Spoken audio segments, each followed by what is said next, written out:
I'm here with Brian Douglas, a former client, and I have a few questions for you. What are some of your earliest impressions of Miklat? Well, Rob, that's a very good question because they really kind of span the spectrum of both emotions and questions that I had when I arrived here. When I first arrived, Chris Weeks picked me up from the airport, and I had no idea what to expect about this place. I'd never been in Powell River in my life, and when Chris picked me up, his greeting and his compassion and his acceptance of who I was as a very, very broken man set me at ease. I would say even more than that, they gave me hope that perhaps this choice was the right one. When my therapist who recommended Miklat to me approached me about it, and he told me it was a 90-day program, I was I was ill prepared for that. I was struck like there's no way I can't do 90 days. And it wasn't the 90 days of sobriety that I was so concerned about, as much as it was the 90 days of just someplace completely unfamiliar. I was expecting 36 or 27 or something. But that those first moments with Chris as we sat and talked on the way from the airport to here just put me in such a place that I thought, you know what, I can maybe do this. And so when I walked into the house, my first impression of the house, I was greeted warmly by all of the staff, by men who had been here, some of them for only a couple of weeks longer than myself, some of them for almost the full span, full 90 days. And there was nothing required of me when I first got here. I was just loved by the men in this house that gave me a sense of this is where I belong. What lessons did you take when you left? You know, that's a hard question to answer in a short span of time, because they the things that I learned while I was here have radically changed me from the inside out, and I believe that change is permanent. Now, I've been sober just over a year now, completely substance free. I feel healthier than I've felt, except for a few extra pounds, healthier than I have felt in many, many years. Emotionally, mentally, cognitively, I'm able to function on a level that I just haven't been able to do for years and years. So what did I take? I think one of the first big takeaways for me was that if I was going to succeed in this program, it would require harder work than anything I've ever done before in my life. And the work, not physical work, but emotional and deep soul searching work that I had neglected for my whole life. And so one of my takeaways is that by doing the work, when I arrived here, I committed myself to this program, and from day one, I journaled voraciously. I began my steps immediately. In fact, after 2 weeks, I was on step 3, and I sat down with you, Rob, and said, I'm having a real difficult time with these steps. And you said, why? And I said, well, the book is so religious. And you looked over and said, well, that's because you're working out of the wrong book. And so I started the steps again out of the proper book. And I worked as diligently on those as I possibly could. And I worked and I worked and I worked. And I realized after a short while that if I was going to get anything out of the program, it would only be, let me rephrase that. I would only get out of the program what I put into it. I came here desperate. I came to this place knowing that literally my life depended on me getting sober. It wasn't just the affections of my family. It wasn't just continued work. I didn't have much time if I didn't get control of my alcoholism. And this place gave me the tools to do that. The tools in the workshops, my goodness, the workshops with Nina and with Fraser and with Chris, the daily AA meetings, every one of those things were just a catalyst to my recovery. And they were critical to me being able to sit here today and answer these questions as poorly or as well as I may be doing that. So I took away the fact that I was a great big baby when I got here. I needed to be spoon-fed everything. And I realized that nobody was going to do that for me. That anything that I accomplished in here, I had to do on my own. I was supported, I was loved every step of the way, but nobody held my hand. Nobody put my pen onto the page and spelled the words out for me. I had to do that work. And little by slowly, as I did the work, things began to change in my life. If there was one huge takeaway that I can walk away with, it was the fact that for me, a higher power revealed him, herself, it, they, whoever it might be, revealed themselves to me in a way that I never, ever could have imagined. And it was as I was doing my step 5, I came to this place where I realized that there were some things in my step 5 that if I weren't absolutely honest about, sobriety was not a promise that I could hold on to. And so I shared with Chris, who I did my step 5 with. In fact, the way we began was I had been to an AA meeting the night before, and I'd heard, and the AA meeting happened to be on step 5, and I heard over and over and over again from men and women who had serious longevity in the program that until they got absolutely honest in doing their step 5, they were sunk.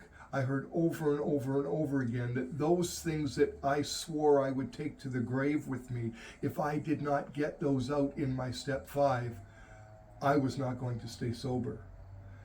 And so when I walked in the next afternoon and sat down with Chris and began my step 5, I said, Chris, there's 3 things I have to tell you right now before I chicken out, because if I don't tell you now, I'm not going to tell you, and that's not going to serve me well.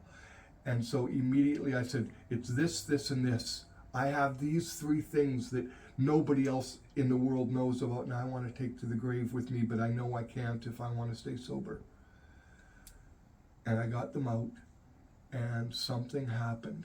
It didn't happen immediately, but the next morning it happened. I was journaling the next morning. I get emotional even thinking about it now.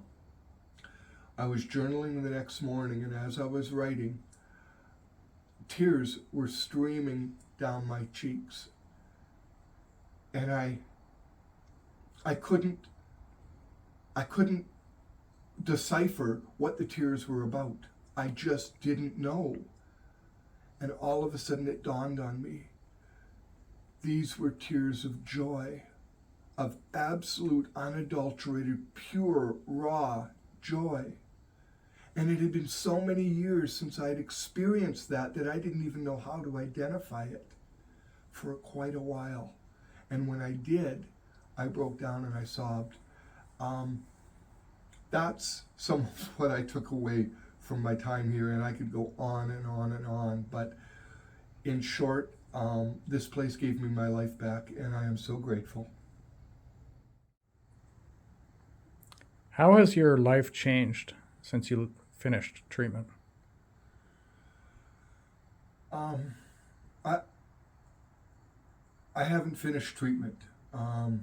It's an ongoing process that continues day after day after day.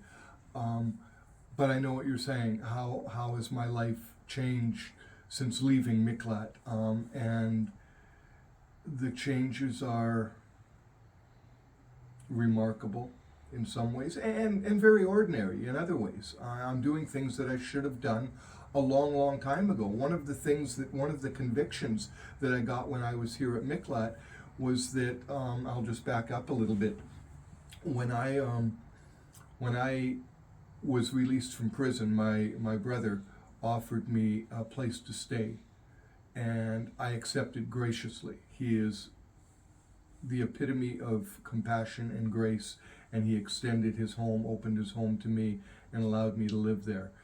And while I was doing that, I began writing. That's where my writing career kind of began. And I immersed myself in my writing. But I didn't get a job, and I didn't help toward the ongoing expenses of day-to-day life. I was just living off of the avails of my brother. And one of the convictions that really grabbed me while I was here, I believe it was in one of Fraser's workshops, and I don't remember the context, but one of the things that grabbed me while I was here, that grow up. You gotta quit. You gotta stop doing that, Brian. Your brother isn't there to cover all of your expenses. He's extended an opportunity for you to get back on your feet. You need to get a job and get serious about participating in real life. And so when I got back, one of the first things I did was I got a job, which I never would have been capable of getting had I not gone through the program. But I got a job, and I'm able to actually contribute to the household costs. I've been able to set aside some funds in order to get my first novel edited properly, and and I guess that's one of the ways my life has changed. Is I've got a sense of direction and a sense of purpose that I have just never ever had to the degree I have now. There were times in my life where in sobriety, where I've sensed I have a purpose, but I am absolutely convinced that Mark Twain's words are absolutely profoundly true, and that is, the two most important days of a man's life are the day he is born and the day he finds out why. And I found my why for living. Nietzsche puts it this way. He says, a man can bear almost any how if he has a why. And I'm in a place where I actually have a why. I have a purpose. I have a reason for living. And I believe my God-given purpose for living, not only is it to invest in my children and my grandchildren, but for me, one of the things I believe I've been gifted with is the ability to communicate through words.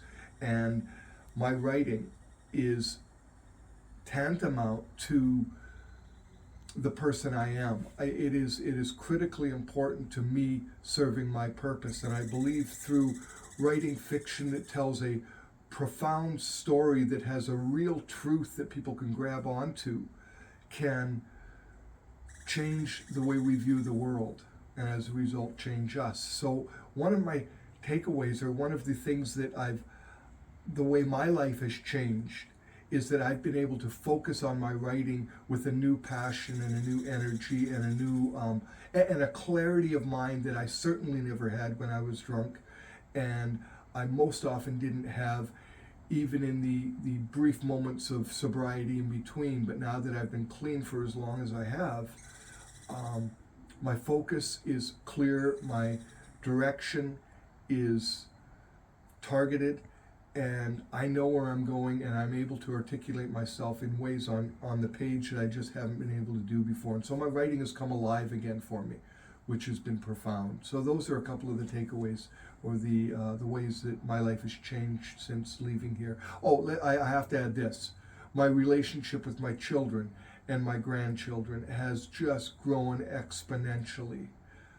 One of the things, when I wrote an article for Kohot Living magazine last year. It was in their Christmas edition about my Miklat experience, and I began by talking about what drove me here. And one of the things that drove me here was my children saying, "We can't have you involved in our lives or the lives of your grandchildren if you're going to continue to abuse yourself the way you are, because it's unhealthy for us and it's unhealthy for our children. And Dad, it's killing you, so please do something." And when I did that, and that changed, my relationship with my children, my grandchildren, it's unbelievable. I get to spend every Sunday, often Saturday night, my grandson comes over, and I will we'll spend the night together, and he'll sleep over, and then we'll spend the day together. And there's nothing that brings me greater joy in life than being able to do that and be the example of a good man that he needs in his life. So yeah, that's how my life has changed. And finally, what would you say to the person entering treatment at Miklat House?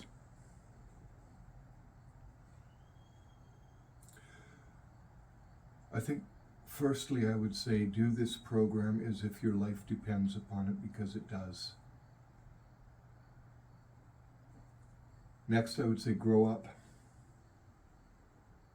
Now is the time. You won't get another chance, or you may not get another chance. We addicts are adult babies. And there's nothing uglier in the world than an adult baby, and it's time we grew up. If you're serious about living, if you're serious about your life, don't squander the opportunity you have to get the help you need in order to become the person you can be. In this place, you will discover purpose.